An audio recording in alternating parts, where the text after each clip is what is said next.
Plus d'un demi-siècle s'est écoulé depuis que Guy Williams a illuminé les écrans de télévision pour la première fois, et pourtant, l'acteur et les personnages qu'il a incarnés continuent de captiver les cœurs à travers les générations.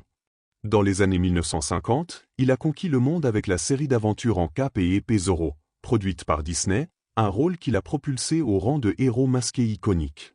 Puis, dans les années 1960, il a exploré les confins de l'univers dans la série de science-fiction Lost in Space, naviguant à travers des galaxies inconnues aux côtés d'une famille d'astronautes.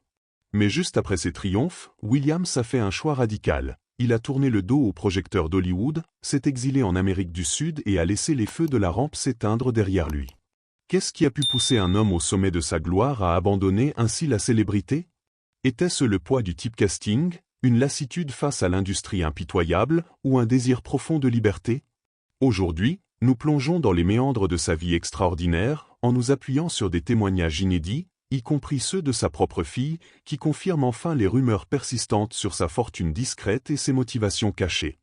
Beaucoup d'acteurs qui s'engouffrent dans le tourbillon du show-business finissent par dilapider leurs gains dans des achats extravagants, comme des manoirs Tapax en Graveleuil ou des collections de voitures de luxe, observe l'historien de la culture populaire Geoffrey Marc. Ils réalisent trop tard, une fois les saisons terminées et les contrats évaporés, qu'ils ne peuvent plus subvenir à ce train de vie effréné. C'est alors qu'ils se lancent dans une vente aux enchères désespérée de leurs biens. Mais Guy Williams était d'une autre trempe. Il avait une vision lucide et pragmatique du monde du spectacle, un univers qu'il considérait comme un jeu éphémère plutôt qu'une vocation éternelle. Dès ses débuts, il a su investir intelligemment ses revenus, les faisant fructifier avec une sagesse qui frisait le génie financier.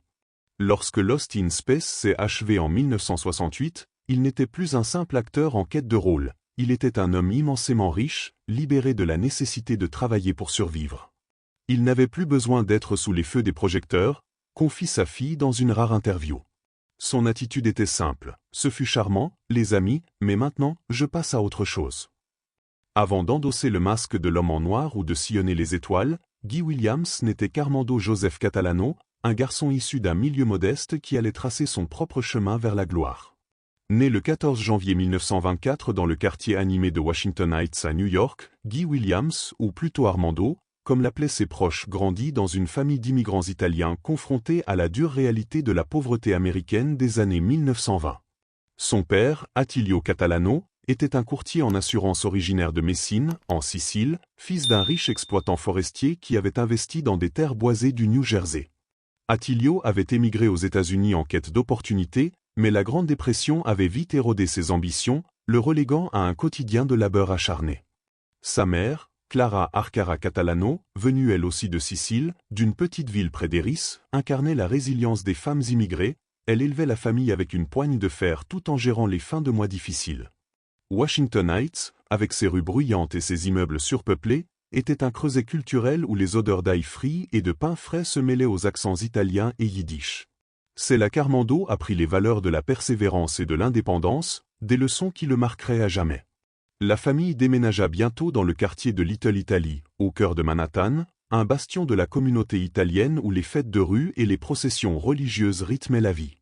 Armando fréquenta l'école publique 189, où il se distingua par son excellence en mathématiques, un talent qui trahissait déjà une mente analytique, bien loin des spotlights futurs. Ses professeurs le voyaient en ingénieur ou en homme d'affaires, pas en artiste. Pourtant, le jeune garçon, avec sa silhouette élancée et son charisme naturel, rêvait secrètement de l'écran. À 14 ans, il entra au lycée George Washington, où il arrondissait ses fins de mois en travaillant comme serveur dans une fontaine à soda du quartier. Ses jobs modestes, servir des milkshakes et essuyer des comptoirs, lui apprirent la valeur du travail manuel, mais aussi le goût de l'interaction humaine, un atout précieux pour un futur acteur. Son parcours éducatif prit une tournure inattendue lorsqu'il intégra l'Académie militaire de Peekskill, une institution stricte du nord de l'État de New York. Là, Armando se révéla un étudiant enthousiaste, excellant non seulement dans les matières académiques mais aussi dans les sports. Il intégra l'équipe de football américain, où sa taille imposante, déjà 1,90 m à l'adolescence, et son agilité en faisaient un atout précieux. Les échecs devinrent sa passion intellectuelle, il passait des heures à disséquer les parties de grands maîtres, affinant une stratégie qui se révélerait utile dans les négociations hollywoodiennes plus tard. L'Académie, avec son code d'honneur rigoureux et ses entraînements physiques intenses, forgea en lui une discipline de fer. Mais sous cette façade militaire bouillonnait un rêve d'acteur. Poussé par son apparence avantageuse aux des traits ciselés, des yeux sombres et un sourire magnétique, il aspirait à fouler les planches ou les plateaux de tournage. Cette ambition déçut profondément sa mère, qui gravit les échelons jusqu'à devenir cadre dans une société de distribution de films étrangers. La famille, imprégnée de traditions siciliennes, espérait qu'il suive les traces de son père dans l'assurance, un métier stable et respectable. L'art, c'est pour les rêveurs, lui aurait-elle dit, mais Armando, rebelle dans l'âme, persista. La Seconde Guerre mondiale interrompit brutalement ses aspirations juvéniles. En 1942, à 18 ans, Williams fut exempté du service militaire en raison d'une légère malformation cardiaque, un coup du sort qui le sauva mais le hanta d'un sentiment de culpabilité. Au lieu de partir au front, il contribua à l'effort de guerre sur le sol américain, soudeur dans une usine d'armement, comptable pour des contrats gouvernementaux et inspecteur de pièces d'avion pour des constructeurs comme Lockheed. Ces rôles utilitaires, loin des tranchées, lui donnèrent un aperçu de la machine industrielle américaine, renforçant son pragmatisme. Après la victoire en 1945, il atterrit un emploi de vendeur au département bagages du grand magasin Wanamaker, à New York. Vêtu d'un costume impeccable, il conseillait les clients sur des valises en cuir, mais son esprit vagabondait vers Hollywood. C'est lors d'une pause qu'il prit la décision fatidique, envoyer ses photos à une agence de mannequinat. Avec son physique athlétique et son regard perçant, il était photogénique à l'extrême. Les réponses affluèrent rapidement. Contrats pour des publicités dans les journaux, des couvertures de magazines comme Harper's Bazaar, des panneaux d'affichage géants à Times Square, et même des illustrations pour des romans à l'eau de rose. Son agent, l'influent Henry Wilson, connu pour avoir lancé des stars comme Rock Hudson, le pressa de changer de nom. Armando Catalano, c'est trop ethnique pour l'Amérique des années 1940, lui dit-il sans ménagement. L'époque était marquée par un Hollywood blanc et wasp, où les accents italiens ou les patronymes exotiques étaient un frein. Wilson opta pour Guy Williams, simple, américain, marketable. Un réalisateur, lors d'une audition précoce, avait même rejeté son nom original comme trop étranger. Geoffrey Mark, expert en icônes pop, souligne cette transformation. Les gens qui l'ont croisé au début se souviennent de lui comme d'un bellâtre méditerranéen. C'était acceptable d'être sexy, sombre, au regard brûlant, mais pas d'avoir l'air immigré. L'esprit du macartisme planait encore, on voulait des héros pur point. En 1946, à 22 ans, Williams signa un contrat d'1 an avec Metro-Goldwyn-Mayer, MGM, le géant d'Hollywood, et s'envola pour la Cité des Anges. Hollywood, avec ses palmiers, ses studios tentaculaires et ses fêtes légendaires, l'accueillit comme un prince en exil. Son premier rôle marquant fut celui du bombardier dans Above and Beyond, 1947, un docudrame poignant sur le développement de la bombe atomique. Interprétant un membre d'équipage du Enola Gay, le B-29 qui largua Little Boy sur Hiroshima, Williams incarna la tension morale d'un soldat face à l'horreur nucléaire. Le film, réalisé par Norman Taurog, mêlait faits historiques et drame humain, avec Robert Taylor en Paul Tibet, le pilote. Bien que son apparition fût brève, elle marqua un tournant. Pour la première fois, Williams touchait au cœur de l'histoire. MGM, cependant, ne lui offrit que des seconds rôles épars, un figurant dans des westerns, un officier dans des drames de guerre. Frustré par cette stagnation, il rentra à New York en 1948. Lors d'un voyage promotionnel pour une marque de cigarettes, en Suisse pour une campagne de ski, il rencontra Janice Cooper, un mannequin de l'agence John Robert Powers. Elle, avec ses courbes gracieuses et son esprit vif, était l'incarnation du glamour new-yorkais. Les longues séances photos, sous la neige étincelante des Alpes, firent naître une étincelle. Ils tombèrent amoureux au milieu des flashs et des flocons, se mariant le 8 décembre 1948, peu après leur retour. Leur union, solide et discrète, donna naissance à 2 enfants, Guy Steven Catalano, dit Guy Junior. Et Antoinette Catalano, dite Tony. Tous deux embrasseraient plus tard des carrières d'acteurs, perpétuant l'héritage familial sur les plateaux. De retour aux États-Unis, Williams plongea dans l'ère naissante de la télévision. En 1950, il participa à la création de certaines des premières publicités télévisées, vendant des produits ménagers avec un charisme effortless. Tragiquement, son père Attilio s'éteignit en 1951, sans avoir vu son fils goûter à la célébrité. Ce deuil renforça la détermination de Williams, il ne reculerait plus. En 1952, il signa un nouveau contrat d'1 an avec Universal International, retournant à Hollywood avec une maturité accrue. Sa carrière décolla modestement, un épisode de The Lone Ranger, où il joua un shérif de ville intègre, face à Clayton Moore en justicier masqué. Ces petits rôles, ou du mannequinat à la comédie, de la TV au cinéma, posèrent les fondations de ses triomphes futurs. Comme le relatait l'Orlando Evening Star en 1965, Williams avait commencé au Neighborhood Playhouse de New York, une école d'acteurs fondée par Sanford Meisner, où il honine ses techniques dans des ateliers intensifs. Il apparut dans des productions théâtrales de la côte, des drames intimistes qui affinèrent son timing et son intensité. C'est son travail à l'atelier d'acteurs de CBS à New York qui lui valut son premier rôle télévisé, une petite partie dans un épisode de Studio One, l'anthologie live qui dominait les ondes. Ce caméo mena à un test d'écran pour Universal, et bientôt, une vingtaine de rôles mineurs s'enchaînèrent, des cow-boys anonymes dans des B-movies, des amants éphémères dans des romances légères. Rien de révolutionnaire, mais tout convergeait vers un destin plus grand. À la fin de son contrat Universal, Williams envisageait de quitter le métier quand son agent le convainquit d'auditionner pour un rôle qui changerait tout, Zorro, le héros masqué que Walt Disney ressuscitait pour une série TV. Inspiré des nouvelles de Johnston McCulley, 1919, et des films muets avec Douglas Fairbanks, puis du Technicolor flamboyant de Tyrone Power en 1940, Zorro était un archétype, justicier nocturne luttant contre l'oppression. Disney, visionnaire, le transposa dans une série d'aventures en 1957, se déroulant en 1820 dans une Californie espagnole fictive, juste avant l'indépendance mexicaine. Le personnage principal, dont Diego de la Vega, est un noble oisif en public, mais un vengeur masqué la nuit, aidant colons hispaniques et autochtones contre des gouverneurs corrompus. Williams, avec sa stature de 1,90 m, son escrime athlétique et son allure de Cap and Sword naturelle, fut choisi après une audition électrisante. Guy était en forme olympique, avec un visage sculpté par les dieux, se souvient Geoffrey Marc. Mais un accident de jeunesse lui avait laissé une cicatrice à l'épaule, d'où l'absence de scène torse nu. Bien que ses débuts fussent modestes, la combinaison Disney et Zorro explosa. À une ère où Tab Hunter et Rock Hudson régnaient en idoles lisses, Williams apportait une virilité rugueuse, un mélange de séduction et de mystère.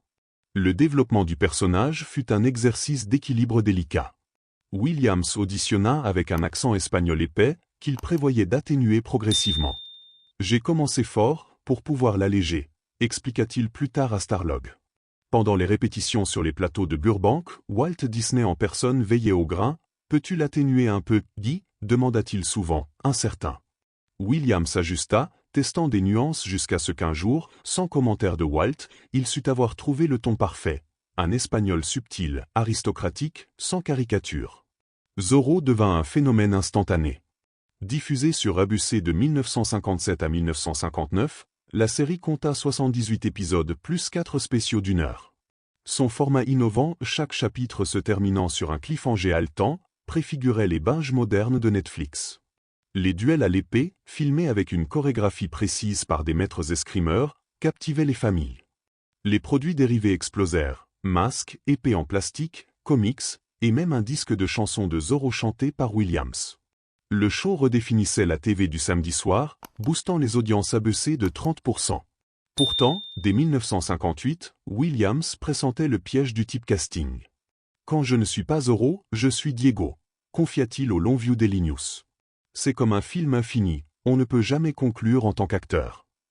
Le public et les studios le voyaient uniquement en justicier masqué. Les auditions pour des drames sérieux échouaient. La situation empirait. Disney exigea plus de budget pour des épisodes supplémentaires, ABC refusa, menant à un litige. Williams, sous contrat exclusif, touchait son salaire sans pouvoir tourner ailleurs, une pause forcée qui, ironiquement, lui permit d'investir ses gains.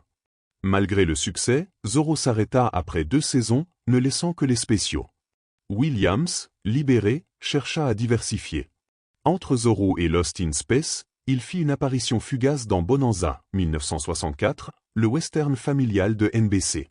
Pernell Roberts, qui jouait Adam Cartwright, quittait la série. Williams fut casté comme Will Cartwright, neveu du patriarche Ben, Lorne Greene. Prévu pour intégrer le noyau dur, un quatuor de frères Cartwright, son rôle promettait une dynamique fraîche, un oncle voyageur apportant de l'exotisme. Mais les fans en décidèrent autrement. Une campagne de lettres massives inonda les studios, gardez Adam. Les protestations, passionnées et organisées, forcèrent les producteurs à retenir Roberts pour une saison de plus. Will Cartwright fut écrit hors de la série après 5 épisodes seulement, un arc narratif écourté où Williams chevauchait les plaines du Nevada, fusil en main, incarnant un héros stoïque. Cette brève incursion démontra sa polyvalence. Loin du masque de Zorro, il apportait une gravité western à un show qui dominait les audiences. C'était un test, note Mark, prouver qu'il pouvait être plus qu'un escrimeur. L'expérience le maintint dans le radar d'Hollywood, même si elle soulignait la précarité des carrières TV. Libéré de Zorro, Williams explora l'Europe pour élargir ses horizons. En 1962, il tourna Damon and Pythia en Italie, un péplum épique sur l'amitié antique, réalisé par Curtis Bernhardt. Face à un casting international, il joua le rôle-titre avec une intensité shakespearienne, se battant dans des arènes reconstituées sous le soleil romain. La même année, Captain Sinbad en Allemagne, un conte fantastique avec des effets spéciaux précurseurs, le vit en aventurier des mers, croisant des monstres marins. Ces films, produits à bas coût pour le marché international, payaient bien et offraient une échappée du stéréotype américain. Il collabora aussi avec Disney sur The Prince and the Pauper, un téléfilm en 3 parties adapté du roman de Mark Twain.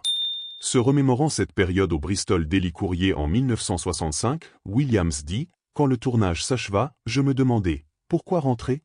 Ma famille et moi restâmes, j'ai loupé la saison des pilotes TV.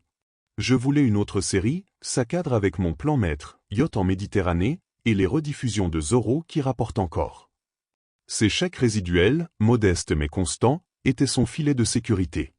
Mark Cussman, auteur de la trilogie Irwin Allen S. Lost in Space, analyse cette phase. Passé de Zorro à des péplums, c'était évident qu'il était catalogué. Guy n'était pas du genre à gendre, mais il cherchait désespérément à diversifier. L'opportunité vint avec Lost in Space, une série SF inspirée du roman suisse La famille Robinson, 1812, mais transposée dans l'avenir par le producteur Irwin Allen. Lancée en 1965 sur CBS, elle suivait la famille Robinson, le professeur John Robinson, Williams, sa femme Maureen, June Lockhart, ex-Lassie, et leurs enfants Judy, Martha Kristen, Maureen Penny, Angela Cartwright et Will, Bill Mumy. Accompagné du major Don West, Mark Goddard, pilote du corps spatial américain, il décollait dans le vaisseau Jupiter 2 pour une mission vers Alpha Centauri. Mais le docteur Zachary Smith, Jonathan Harris, saboteur clandestin, dévie le cours, les condamnant à errer de planète en planète. Le robot, Bob May, avec ses alertes danger, robotique, ajoutait une touche gadget. Pour Williams, ce rôle était une rédemption. Loin du swashbuckler, John Robinson était un leader scientifique, rationnel et paternel. Sa performance, mesurée et charismatique, explorait la vulnérabilité d'un homme face à l'inconnu cosmique. La série débuta sombre, avec des thèmes de survie et de trahison, mais mi-saison 1, un pivot radical survint. Chaque personnage fut marginalisé sauf Smith, Will et le robot, note Geoffrey Mark. Les autres avaient 3 lignes par épisode. Ce recentrage, dicté par les lettres des fans et les notes de CBS pour un ton familial, diffusion à 19h30, transforma Lost in Space en comédie campy. Harris, initialement vilain, devint un bouffon excentrique. Les intrigues virèrent au fantastique absurde aux dinosaures parlants, clones maléfiques. Williams, habitué au lead dominant comme dans des films MGM, se sentirent légués. C'était un gaspillage, regrette Mark, engager un leading man pour qu'il soit décoratif. Cussman ajoute, CBS poussa Allen vers le léger pour éviter les plaintes parentales. Harris embrassa l'humour, sauvant son rôle. Williams, pro jusqu'au bout, ne se plaignit pas publiquement. Privé, il confia à Allen ses frustrations. Irwin répondit en boostant John Robinson dans des épisodes clés, comme The Space Croppé où il menait une révolte contre des aliens agricoles. Malgré tout, Lost in Space courut 3 saisons, 83 épisodes, devenant un pilier de la SF-TV. Ses décors futuristes, ses effets miniatures, planètes en studio, vaisseaux en modèle réduit, influencèrent Star Trek et au-delà. Williams y injecta une humanité stoïque, son Robinson incarnant l'idéal du père explorateur, protecteur, ingénieux, tourmenté par l'éloignement de la Terre. À la fin, en 1968, son enthousiasme pour Hollywood s'évapora. Avec 3 répliques par semaine, il investissait ailleurs, remarque. Williams avait multiplié ses revenus de Zorro via des trusts et des biens immobiliers, amassant une fortune estimée à plusieurs millions, ajustée à l'inflation, bien au-delà aujourd'hui. Riche hélas, il n'avait plus besoin du grain. En 1973, une visite en Argentine changea tout. Invité comme Zorro pour une convention, il fut submergé par l'adoration. Foule en liesse à Buenos Aires, enfant masqué scandant son nom. C'était comme si le temps s'était arrêté, confie sa fille. L'Argentine, avec sa culture tango et son amour pour les héros latinos, le révéla comme un dieu vivant. Il prolongea son séjour, achetant une estancia près de Recolta. Pourquoi l'Argentine? Kussmann, après des années de recherche, avoue aucune réponse claire. Personne ne l'a vraiment demandé. Lost in Space l'avait usé, Hollywood l'ignorait. Peut-être la familiarité culturelle ou racines italiennes en Amérique latine, ou l'absence de paparazzi. Mariée à Janice jusqu'en 1983, divorce amiable, elle resta aux US avec les enfants, il y trouva paix. Il performait en live comme Zorro dans des théâtres, enseignait l'escrime, et savourait l'anonymat relatif. C'était un havre, reconnaissance sans pression, dit Marc. Son exil dura jusqu'au 6 mai 1989. Âgé de 65 ans, Williams fut trouvé mort dans son appartement de la Recolta, d'un anévrisme cérébral survenu une semaine plus tôt. Isolé par choix, il partit seul. Grâce à l'acteur argentin Fernando Lupiz, ses cendres reposèrent au cimetière de la Recolta, au mausolée de la Société des acteurs, au honneur réservé aux légendes locales. En 1991, son fils Steven les rapatria, dispersant-les sur l'océan Pacifique à Malibu et les montagnes californiennes, honorant son vœu de liberté sauvage. Guy Williams laissa un legs immortel. Zorro et Robinson perdurent dans les remakes, le Zorro de 1990, le reboot Lost in Space de Netflix 2018, prouvant son impact. Remarquable pour un TV star dès les années 60, dit Marc. Son choix de retraite souligne un homme fidèle à lui-même, acteur par talent, pas par addiction. De vengeur masqué à pionnier stellaire, il incarna l'aventure. Quels sont vos souvenirs de Guy? Partagez en commentaire, likez, abonnez-vous pour plus d'histoires oubliées. Merci d'avoir regardé, à la prochaine, au revoir.